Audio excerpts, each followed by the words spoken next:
আসসালামু আলাইকুম গাইস, আমি এখন দাঁড়িয়ে আছি। দেখেন আমার উপরের দিকে দেখেন, এই যে দেখেন বিভিন্ন ধরনের ফল ফ্রুট, মানে এগুলো সৌদি আরবে ফল নামেছে না, কিন্তু আমরা আমাদের দেশে আমরা এগুলো এই যে এগুলো বওলা নামে চিন্তা, বওলা। ঠিক আছে, এই বওলা দিয়ে আমরা কি করতাম, গুড্ডি বানাইতাম। আমাদের এলাকার ভাষা ঘুড়ি বানাইতাম, গুড্ডি বানাইতাম। কিন্তু ইন্টারেস্টিং বিষয় হচ্ছিল কি, সৌদি আরবে এই বওলাগুলো মনে করেন যে এরা খুব সুন্দর করে খায়।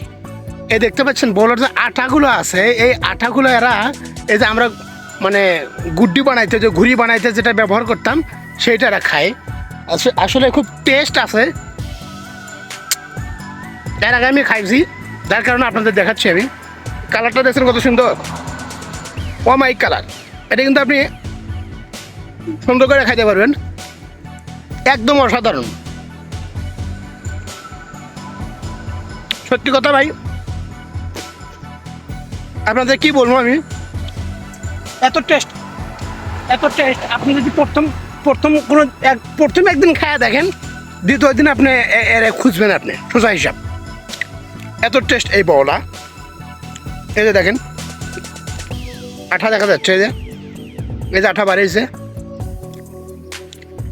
এই যে এটা ভাই সেই টেস্ট বহুত আছে, বহুত।